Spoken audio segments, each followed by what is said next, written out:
ఓం గం గణపతియే నమః.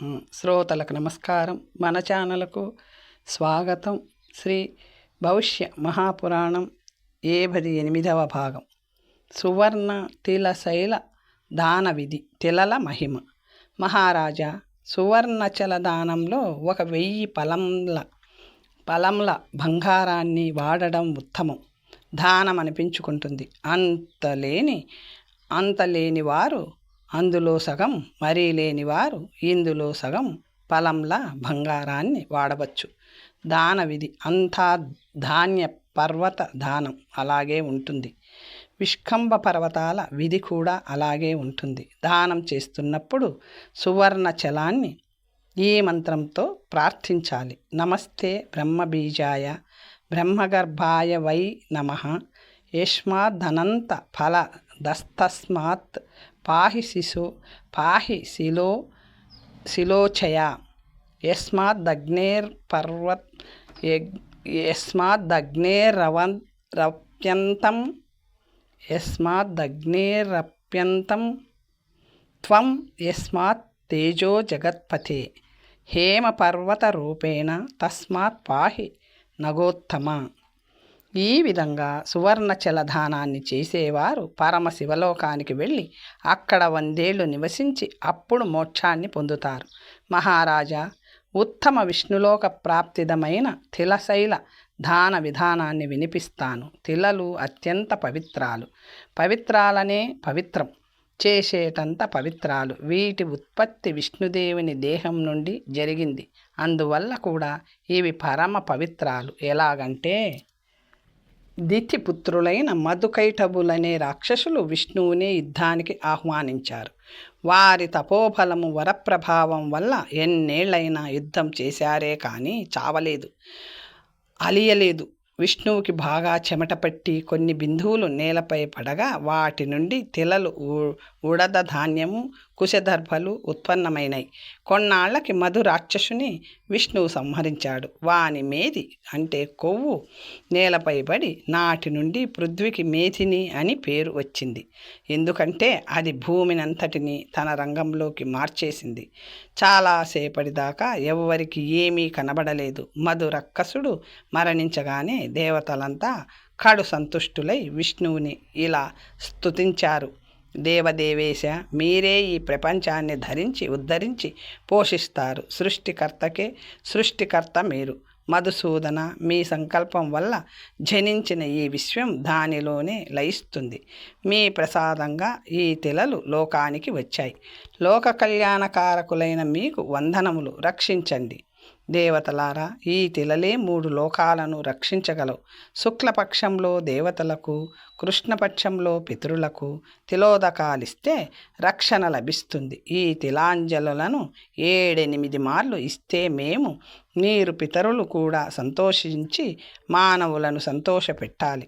కాకులు, కుక్కలు మున్నగునవి ముట్టుకోవడం వల్ల దూషితములైన వస్తువులు తిలలతో నీటిని కలిపి వాటిపై చల్లితే పవిత్రాలైపోతాయి. తిలపర్వత దానం అక్షయదానమే కాగలదు అని శ్రీ మహావిష్ణువు కట్టడి చేశాడు. తిలశైల దానానికి 10 ద్రోణాల తిలలను వాడడం శ్రేష్టం. శక్తి లేని వారు 5 లేదా 3 ద్రోణాల నువ్వులతో చేయవచ్చు. విష్కంభ పర్వత స్థాపనతో సహా అన్ని నియమాలను ధాన్య శైల దానానికి వలనే చెయ్యాలి. ప్రార్థన మాత్రం ఇలా చెయ్యాలి.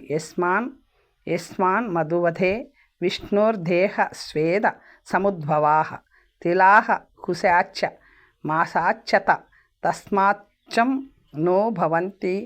నో భవంత్విహ హవ్యే కవ్యే చ యస్యాచ్చ తిలైరేవాభి మంత్రణం. భవాదుద్ధర శైలేంద్ర తిలాచల నమోస్తుతే. ఈ దానాన్నిచ్చిన వారు దేహాంతంలో విష్ణులోకాన్ని చేరుకుంటారు. పురాగమనం రహితులై అక్కడే ఉంటారు. ఈ దానానికి మృతికి ఈ మధ్య ఇహలోకంలో దీర్ఘాయువు, పుత్ర పౌత్రాభివృద్ధి, వారితో అవధులు లేని ఆనందం అబ్బుతాయి. దేవతలు, గంధర్వులు, పితరులు ఆ దాత దేహాంతంలో వచ్చి పూజించి స్వర్గానికి పంపిస్తారు. అక్కడ దేవేంద్రుడొక అద్భుత విమానాన్నిచ్చి విష్ణులోకానికి పంపిస్తాడు. ఈ దాన మహత్యాన్ని ఆసక్తిగా విన్నవారికి ఒక కపిల గోవును దానమిచ్చిన పుణ్యం దక్కుతుంది. కపాస ఘృత పర్వత దాన మహిమ. కపాసమనగా పత్తికొండ దానం పరమశ్రేష్టం, సర్వదేవతానందకరం. తన కుటుంబం ఉద్ధరింపబడాలనుకునేవారు ఈ దానాన్ని చెయ్యాలి.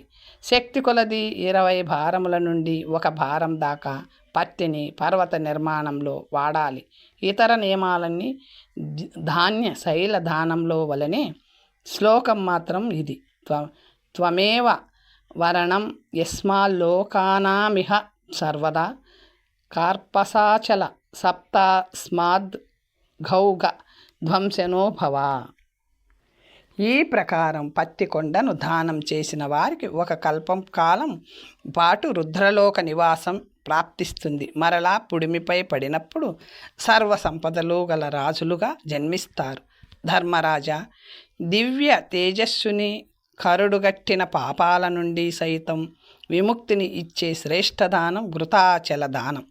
50 కుండల నేతితో నిర్మించిన ఘృతాచలాన్ని దానమివ్వడం శ్రేష్టం. అంత శక్తి లేని వారు అందులో సగంతో, మరి స్తోమత లేనివారు అందులో సగంతో నేతి కుండలను చేసి దానమివ్వవచ్చును. అందులో 4వ వంతు వేరే తెచ్చి దానితో విష్కంభ పర్వతాలను నిర్మించాలి. ఆగహని అంటే బియ్యంతో నింపిన పాత్రలను అన్ని నేతి కుండలపైన పెట్టాలి. ఒకదానిపైనొకటి పెట్టుకుంటూ పోవాలి. కొండను కట్టాక వీటన్నిటినీ తెల్ల బట్టలతో కప్పి సమీపంలోనే చెరుకుగడలను, పండ్లను ఉంచాలి. మిగతా నియమాలన్నీ ధాన్య పర్వత దానం వలనే పాటించాలి. దాన సమయంలో ఈ మంత్రాన్ని చదవాలి: సంయోగాద్ ఘృత ముత్పన్నం యస్మాద అమృత తేజసోహ తస్మాద్ ఘృతాచల చాస్మాత్ ప్రియతాం మమ శంకర. యస్మాత్ తేజోమయం బ్రహ్మ ఘృతే నిత్యం వ్యవస్థితం ఘృత పర్వత రూపేణ తస్మాన్నః పాహి భూధర. ఈ విధంగా శ్రద్ధాభక్తులతో ఘృతాచల దానాన్ని చేసిన వారు పాపాలన్నీ కడుక్కుపోగా సుఖజీవనాన్ని గడిపి చివర్లో శివలోక ప్రాప్తి నొందుతారు. రత్నాచల రౌప్యాచల దాన మహత్యం. కౌంతేయ, రత్నాచల దానాన్ని చేసిన వారు సప్తర్షిలోకాన్ని పొందుతారు. ఈ దానంలో నెయ్యి, ముత్యాలను వినియోగించడం శ్రేష్టం. శక్తి లేనివారు అందులో సగం, మరీ స్తోమత లేనివారు 300 ముత్యాలతో రత్నాచలాన్ని రచించుకోవచ్చును. ఇందులో 4వ వంతు ముత్యాలతో ఈ కొండకి నలువైపులా విష్కంభ పర్వతాలని రచించాలి. తూర్పు వైపు ముత్యాలతో వజ్రాలను, గోమేధికాలను కలిపి మంధరాచలాన్ని తయారు చేయాలి. అలాగే దక్షిణంలో పుష్యరాగాలు, ఇంద్రనీలాలు కలిపి గంధమాదనాన్ని, పశ్చిమంలో వైఢూర్యాలను, పగడాలను వాడి విపులాచలాన్ని, ఉత్తరంలో గారు మథాలను, మాణిక్యాలను కలిపి సుపార్శ్వ పర్వతాన్ని నిర్మించాలి. ఇతర విధానమంతా ధాన్య పర్వత దాన పద్ధతిని అనుసరించి చేసి దాన సమయంలో ఈ మంత్రాలను ఉచ్చరించాలి. యథా దేవగణాః సర్వే సర్వరత్నేష్వః స్థితాః త్వం చ రత్నమయో నిత్యమతః పాహి మహాచల యస్మాద్రత్న ప్రధానేన తుష్టిమేతి జనార్దనః. పూజారత్న ప్రధానేన తస్మాన్న పాహి సర్వదా. ఈ విధంగా ఈ దానాన్ని చేసిన వారు ఇంద్రునిచే సత్కరింపబడి విష్ణులోకాన్ని చేరుకుంటారు. అక్కడ 100 కల్పాల కాలం నివాసముంటారు. మరలా పుడమిపై పుట్టవలసి వచ్చినప్పుడు సౌందర్యం, ఆరోగ్యం, సద్గుణాల ప్రోవుగా జన్మించి సప్తద్వీపాలకే అధినేత అవుతారు. సప్తర్షిలోక నివాసం వీరు కోరినప్పుడల్లా సిద్ధిస్తుంది. నరోత్తమ, ఈ రౌప్య లేదా రజత దాన మహిమను విను. 10,000 ఫలంల ఎత్తు వెండితో తయారు చేయబడిన వెండి కొండ దానం ఉత్తమం. అంత లేనివారు అందులో సగాన్ని, అది లేనివారు అందులో సగం వెండిని వినియోగించవచ్చును. అయితే మరి నిర్ధనుడైన వారు ఈ దానం చేసి తీరాలి అనుకుంటే 20 ఫలములతోనే కొండని కట్టవచ్చు. విష్కంభ పర్వతాలను ఎప్పటిలాగే 4వ వంతు వెండితో నిర్మించి ఒకవైపు మాత్రం బంగారం తాపడం చేయించాలి. వాటిపై లోకపాలురు, త్రిమూర్తుల, సూర్యభగవానుని స్వర్ణ ప్రతిమలను స్థాపించాలి. ఇతర దానాలలో వెండిని వాడిన చోట ఈ దానంలో బంగారాన్ని వాడాలి. మిగతా పద్ధతంతా ధాన్య శైల దానంలాగే ఉంటుంది. రజతాచలాన్ని గురువుగారికి, విష్కంభ పర్వతాలను ఋత్విజులకు దానం చేసి మనస్సును మత్సరరహితంగా ఉంచుకొని కుశలను చేతబట్టుకొని ఈ మంత్రాన్ని చదవాలి. పితॄణాం వల్లభం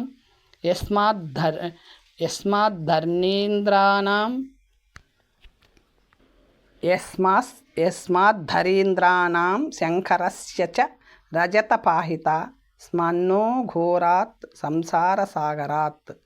ఈ దానాన్నిచ్చిన వారికి 10 సహస్ర గోదాన ఫలం దక్కుతుంది. అతడు విద్వాంసుడవుతాడు. చంద్రలోక నివాసం, గంధర్వ, కిన్నెర, అప్సర సమూహాలచే పూజలు ప్రళయం దాకా ప్రాప్తిస్తాయి.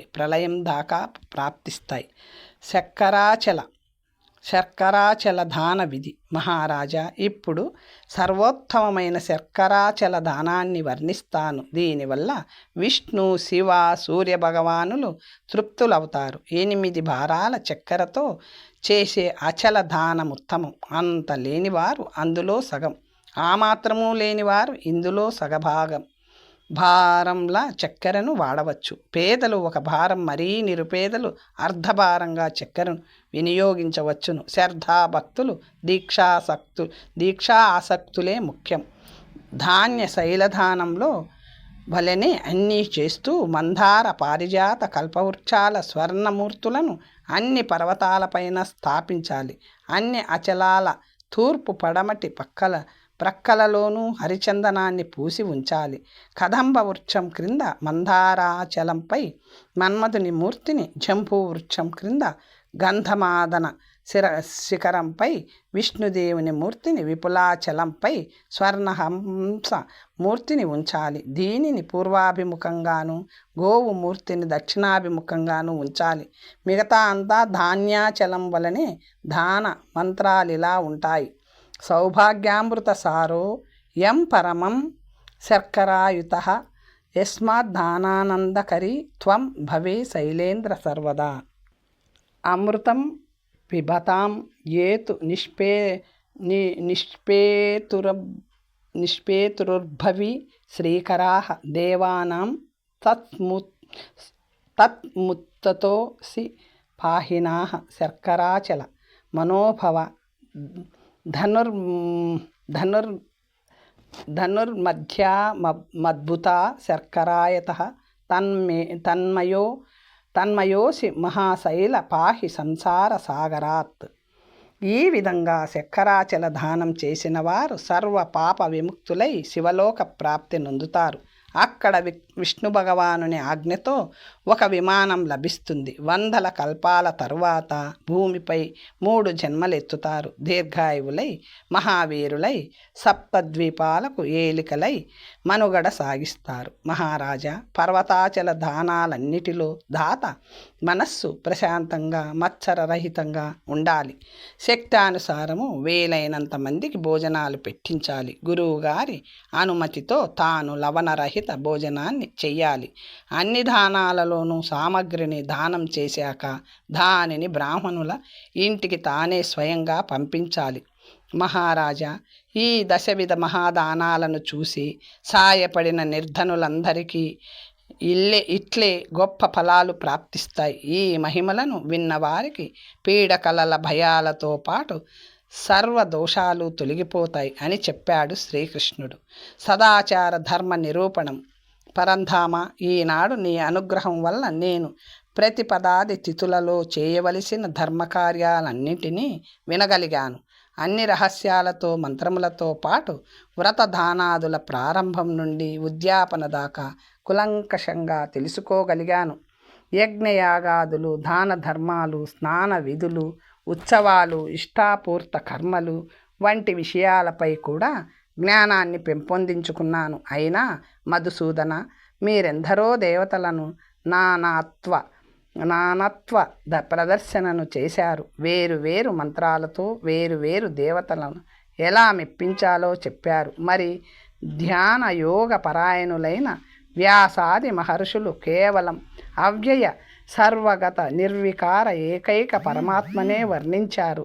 ఇందులో రహస్యమేమి? ఇంకా మీ ద్వారా వర్ణాశ్రమ ధర్మ నిరూపణ జరిగితే విని తరించడం కోసం నేను ఈ మునులు సభాసదులే కాదు, లోకమే ఎదురుచూస్తుంది. మహాత్మా, ఈ విషయాలపై మాకు జ్ఞానాన్ని ప్రసాదించండి అని అడిగాడు. అందరి కోసం ఒక్కడు నిలిచే అలవాటున్న ధర్మరాజు, మహారాజా, వ్రతాల దానాల సారాంశమే ఇంతవరకు వివరించబడింది.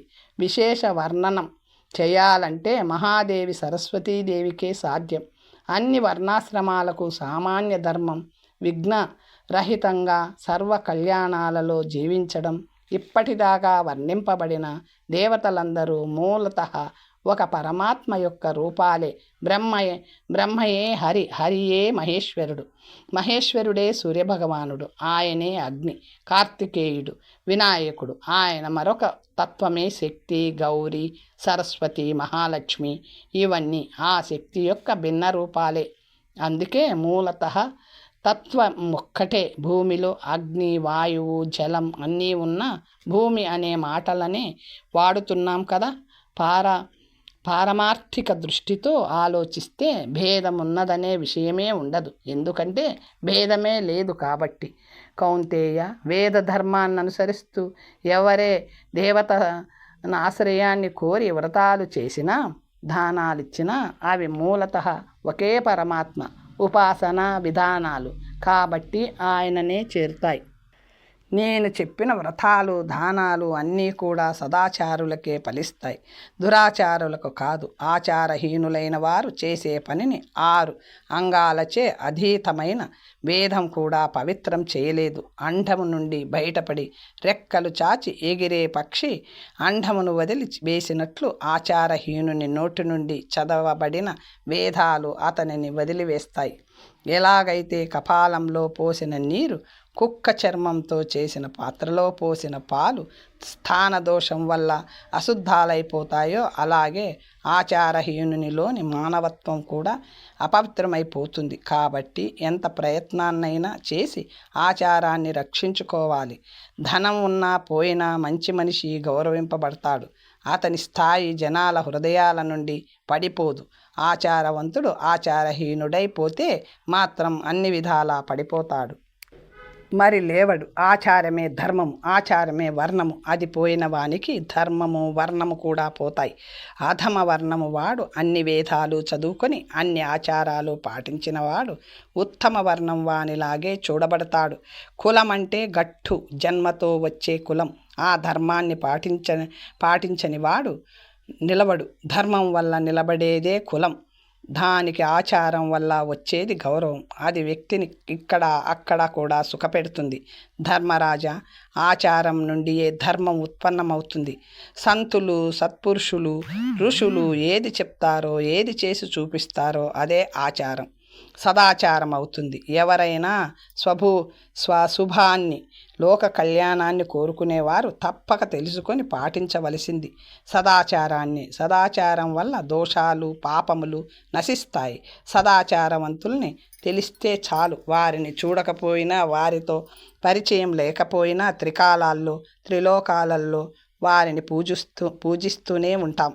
సుశ్లోకుడైన శ్రీరాముని, ధర్మాత్ములైన నలుని, నిన్ను ఈ లోకం ఎప్పటికీ గౌరవిస్తూనే ఉంటుంది. ఏదైనా ఆచరణ విషయంలో అనుమానం వస్తే మీరెలా చేశారో చూసుకొని అలాగే ఆచరిస్తుంది. సదాచారవంతులే అనంతర కాలానికి ఆదర్శ పురుషులవుతారు. నాస్తికులు, ఈశ్వరీయ ఆస్తి లేనివారు, గురువులను, శాస్త్ర నియమాలను ఉల్లంఘించేవారు, అధర్మపరులు, ఇలాంటి వారు దురాచారులు అనబడతారు. వారెంత సంపన్నులైనా ఈ లోకానికి సంబంధించిన వరకు వచ్చిన వారి కిందే చచ్చిన వారి కిందే లెక్క. సంపదలు లేకపోయినా, కొన్ని మంచి లక్షణాలు అలవడకపోయినా సదాచారులైన వారిని లోకం గౌరవిస్తుంది. భగవంతుడు కూడా సదాచారుల కోరికలను పూర్తిగా తీరుస్తాడు. మనిషి అన్నవాడు బ్రాహ్మీ వేళనే తెల్లవారుజామున 4:30 ప్రక్క మీది నుంచి లేవాలి. ధర్మార్థాల గురించి ఆలోచించాలి. బ్రాహ్మణుడు అగ్ని, సూర్యుడు, గోవు వీటికెదురుగా మలమూత్ర విసర్జన చేయరాదు. పగలు ఉత్తరం వైపు, రాత్రి దక్షిణం వైపు తిరిగి ఆ 2 పనులు చేసుకోవాలి. ప్రాతః సంధ్య, సమయ సంధ్య, సాయం సంధ్య వందనాలను మౌనంగా శ్రద్ధగా చేసుకోవాలి. సూర్యుని ఉదయిస్తున్నప్పుడు అస్తమిస్తున్నప్పుడు చూడకూడదు. సంధ్య వార్చని బ్రాహ్మణుని రాజు గౌరవించరాదు. వానిచే శూద్రపు పనులను చేయించాలి. గ్రామ మధ్యమం ఆశ్రమం, తీర్థం, క్షేత్రం, రహదారి, దున్నబడిన పొలం, గోశాల వంటి గౌరవ్య ప్రదేశాలలో మూత్ర విసర్జన చేయరాదు. జలాశయము మధ్యలో, నీటి క్రింద ఉన్న మట్టి, ఆశ్రమం, పిల్లి కన్నం, అపవిత్ర స్థానాలలో మట్టిని శౌచక్రియలలో వాడకూడదు. దేవతాదుల పూజ, గురువులకు అభివాదము, భోజనము, ఆచమనం చేసిన తరువాతనే చెయ్యాలి. నురగలు లేని సువాసన గల నిర్మల జలంతో తూర్పు లేదా ఉత్తరం వైపు తిరిగి ఆచమనం చేయాలి. ధర్మార్థ కామాలను త్రివర్గాలంటారు. ఈ త్రివర్గ సంపాదనమే గృహస్థునికి ఐహిక పారలౌకిక సిద్ధులనిస్తుంది. ప్రతి మనిషి తన న్యాయ నిర్ణీతమైన సంపాదనలో సగ భోజన వ్యవహార నిత్య నైమిత్తిక కర్మలకు వ్యయపరచాలి. 4వ వంతు భాగాన్ని పరలోక సంబంధిత పుణ్యకార్యాలకు వినియోగించాలి. 1/4 వంతును దాచాలి. ధనం కోసమే బ్రతకకూడదు. అలాగని ధనాన్ని నిరాదరణ చేయకూడదు. పుణ్యకార్యాలకు కూడా ధనం కావాలి కదా. పూర్వాహ్న కాలంలోనే క్షురకర్మ, దంతధావనం, నిత్య పూజ వంటివి జరిగిపోవాలి. ఇల్లు తుడుచుకొని కసువును ఇంటికి బాగా దూరంగా వెయ్యాలి. ఇది ఏ ఇంటికో దగ్గర కాకూడదు. మట్టి పెళ్ళలను విరగొట్టేవారు, గడ్డి పరకలను ముక్కలు చేసేవారు, గోళ్లను కొరుక్కొని తినేవారు, ఎంగిలి తిండిని తినేవారు, వస్తువులను కానీ ద్రవ్యాలను కానీ కల్తీ చేసేవారు అల్పాయుష్కులవుతారు. పరశ్రీని నగ్నంగా నున్నప్పుడు చూడరాదు. స్వంత మలాన్ని రజస్వలను చూడరాదు, సృజించరాదు. రజస్వలతో మాట్లాడరాదు. నీటిలో మల విసర్జన, శృంగార కార్యము కూడని పనులు. కేశ, ధూళి, కపాల, మల, మూత్ర, సూత్ర, అస్థిపంజరాదులపై ఆసనమున్నను కూర్చోరాదు. విరిగిన ఆసనంపై కూర్చొనరాదు.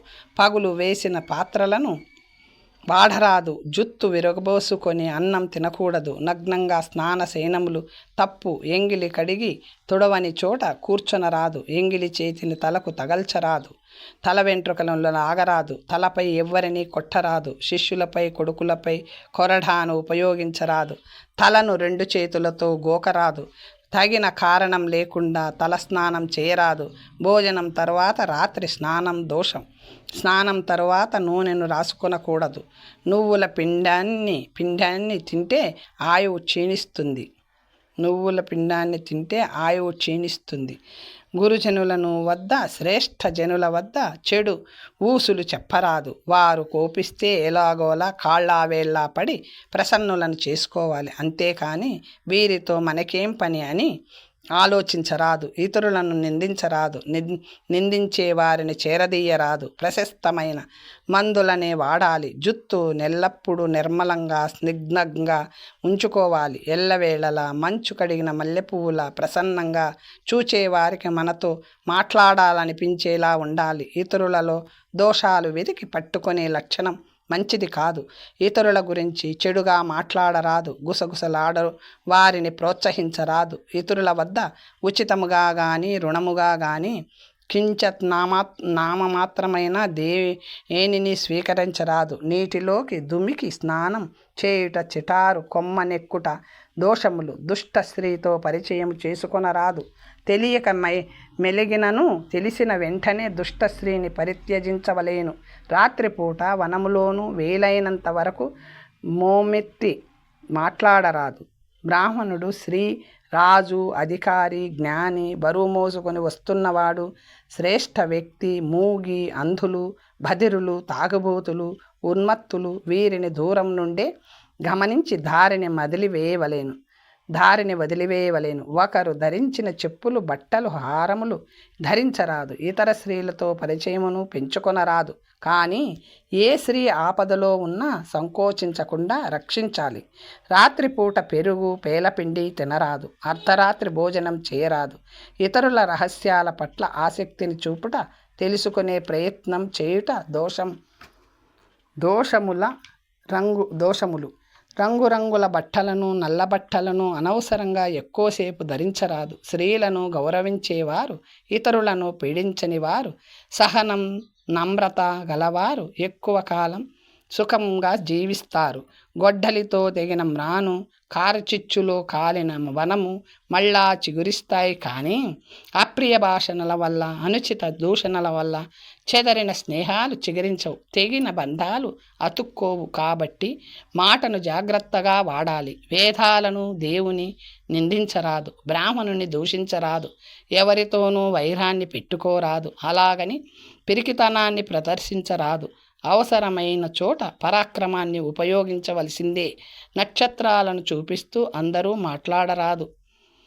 ప్రాజ్ఞుడైన వాడు ఎక్కడ నివసించాలో చూసుకొని ముందడుగేస్తాడు. న్యాయంగా పనిచేసేవాడు బలవంతులైన శత్రువులను గెలువగలిగిన వాడు ధర్మజ్ఞుడు, గుణజ్ఞుడు నైనవాని ఆశ్రయాన్నే పొందుతాడు.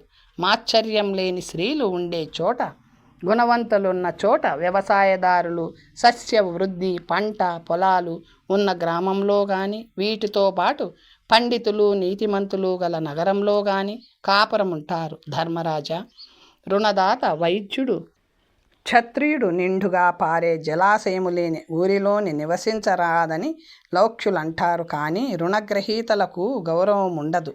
బ్రాహ్మణుడు లేని ఆ ఊరిలో నివసించరాదు. మలినమైన అద్దం వైపు చూడరాదు. ఆశపోతు, స్వర్ణకారుడు, మలిన దర్పణాల వంటి వారు, పగిలిన కుండ, విరిగిన మంచము, కుక్క, కోడి, ముళ్ళ చెట్టు వీటిని ఇంటి ముంగిళ్లలో ఉంచరాదు. పగిలిన కుండ వల్ల కలహాలు వస్తాయి. విరిగిన మంచం కష్టాలను ఆహ్వానిస్తుంది. కుక్క, కోడి కనిపిస్తే పితరులు భోజనానికి రారు. ముళ్ళ చెట్టు కింద పిశాచాలు నివసిస్తాయి. గృహస్థు భోజనానికి తొందరపడకూడదు. ముందుగా పెద్ద ముత్తైదువులకు, గర్భవతులకు, వృద్ధ స్త్రీలకు, పిల్లలకు, ఆకలిగొన్న అతిథులకు భోజనం పెట్టించాలి. తరువాత ఆకలికి ఆగగలిగిన అతిథితో కానీ, భార్యతో కానీ కలిసి భోంచెయ్యాలి. ఆవు చేత బండిని కానీ, నాగలిని కానీ లాగించేవాడు, ఆవుని కష్టపెట్టి డబ్బు సంపాదించేవాడు, అతిథికి కానీ, వాకిట్లో నిలబడ్డ అన్నార్తునికి కానీ పెట్టకుండా భోంచేసేవాడు తినేది అన్నాన్ని కాదు, పాపాన్ని. భోజనం ప్రసన్న చిత్తంతో ప్రశాంతంగా, తీరికగా చెయ్యాలి. కంచం మనిషి కన్నా ఎత్తులో ఉండకూడదు. చీకటిలో, ఇరుకు చోట్లో భోంచేయకూడదు.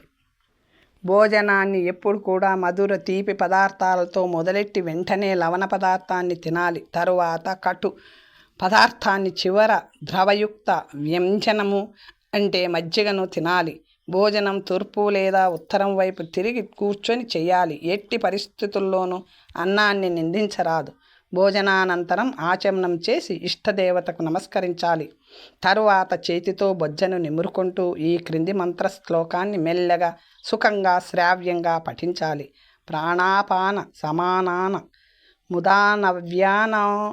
ముదానవ్యానయోస్తత అన్నం పుష్టికరం చాస్తు మమాధ్య వ్యాహతం సుఖం అగస్థిర్వగ్నిర్వద వానల చభుక్తం ప్రపాన్నం జరయత్వ శేషం సుఖంచమే తత్పరిమాణం సంభవం యచ్చత్వ రోగం.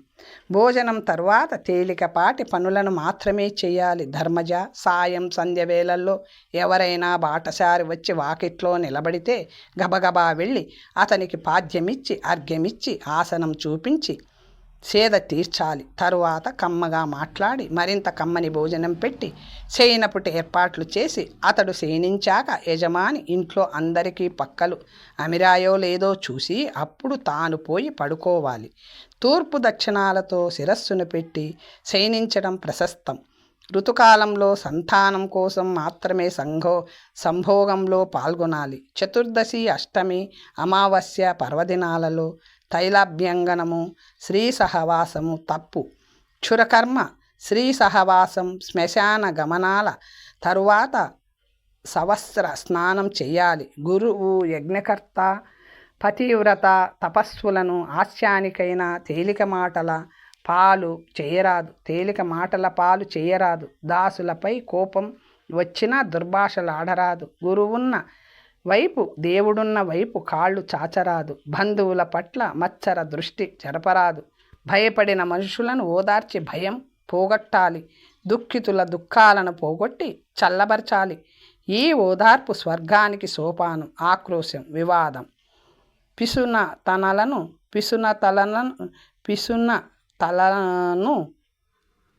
త్యాదించాలి. పడుకున్నప్పుడు పూజా సమయంలో సభలో వేరు బట్టలు వేసుకోవాలి. పతితులతో మాట్లాడరాదు. వృద్ధులు, జ్ఞాతులు, బంధువులు దురదృష్టం కొద్దీ దరిద్రులైతే వారికి ధన సాయం అంటే సహాయం చేయాలి. ఓదార్పునివ్వాలి. వారు మరలా ధనికులయ్యేదాకా తన వద్ద ఉంచుకోవాలి. పావురము, చిలుక, మైనాలను పెంచుకుంటే శుభం. చందనం, వీణ, దర్పణం, నెయ్యి, తేనె, నీరు, అగ్ని నిరంతరం ఇంట్లో ఉంచుకోవాలి. ధర్మజ, ఇది సదాచారం అంటే. ఇది సంపద వృద్ధి, ఆయుర్వృద్ధి కలిగిస్తుంది. ఆచారమే పరమ ధర్మం, స్వర్గప్రాప్తిదం. ధర్మార్థ కామ ఫలాలను మానవునికి ప్రాప్తింపచేసేది సదాచారమే కానీ మరొకటి కాదు. దీనిని అందరూ తప్పనిసరిగా పాటించాలి. శ్రీకృష్ణుడు చివరగా ఇలా ఉపదేశించాడు. మహారాజా, వ్రత, దాన, ధర్మ విషయాలు బాగానే విన్నావు కదా. ఈ సంపూర్ణ విశ్వానికి మూలం ధర్మమే కాబట్టి ఇక్కడ ప్రతి ఒక్కరూ ధర్మపరాయణులు కావాలి. ధర్మాన్నే గాని అర్థకామాల్ని పెద్దగా ఉపదేశించవలసిన పని లేదు. అవి అందరికీ తెలిసినవే. సదాచార సంపన్నులై పురుషులు చేయవలసిన దాన సమూహాలన్నింటినీ వర్ణించాను. ఇతిహాసాల్లో, పురాణాల్లో, వేదాంగాలలో నేను చూసిన ధర్మాలన్నిటినీ చెప్పాను. వేద విరుద్ధంగా కానీ లోక విరుద్ధంగా కానీ ఎప్పుడూ వెళ్ళకూడదు. నీ పట్ల నాకున్న స్నేహం వల్ల గోపనీయ వ్రతాలెన్నో చెప్పాను. ధాంబికులకు, శంటులకు వీటిని చెప్పరాదు. సదాచారి, జితేంద్రియుడు, సత్యరథుడు, పవిత్రుడు అయిన వ్యక్తి వద్దనే వీటిని చెప్పాలి. నీవు సాక్షాత్ ధర్మస్వరూపుడవు, తత్వమర్శజ్ఞుడవు, భూత భవిష్యత్ జ్ఞాతవు. నా నుండి తెలుసుకోవాలనే కోరికను ప్రకటించావు కనుక చెప్పాను. కానీ నీకు తెలియనివి తక్కువ. ధర్మం ఎవరు చెప్పినా వినాలి. అది నూతనం, అంతా కాలాధీనం. కాబట్టి దేనికి బాధపడకుండా అందరూ ఉన్నంతలోనే ఆనందంగా ఉండాలి. ఇక నేను ద్వారకకు వెళ్ళి వస్తాను. పాండవులంతా వచ్చి ఆయనకు పాదాభివందనం చేశారు. శ్రీకృష్ణుడు బ్రాహ్మణులందరికీ నమస్కారం చేసి అలాగే చేతులు జోడించి ఉంచి వెళ్ళి రథారూఢుడై నిష్క్రమించాడు. ఇంతవరకు చెప్పి ఇలా అన్నాడు వ్యాస శిష్యుడు సుమంతుడు. శతానిక మహారాజా, యజ్ఞవల్క మహాముని వశిష్ఠ మహర్షిని అడిగి పొందిన జ్ఞానాన్ని యుధిష్ఠిర మహారాజు శ్రీకృష్ణ పరమాత్మ ద్వారా అందుకున్న అనుగ్రహ భాషణాన్ని మా గురువుగారు వేదవ్యాస మహర్షి మాకు బోధించినట్లే నీకు నేను చెప్పడానికి ప్రయత్నం చేశాను. మా గురువుగారికి నమస్కారములు. జయతి పరాశర సూనుః సత్యవతీ హృదయానందనో వ్యాసః యస్య కమలగలితం వాగ్మధు పుష్పం జగత్ పిబతి. ఉత్తరపర్వం సంపూర్ణం. శ్రీ భవిష్య మహాపురాణం సంపూర్ణం. నమస్తే.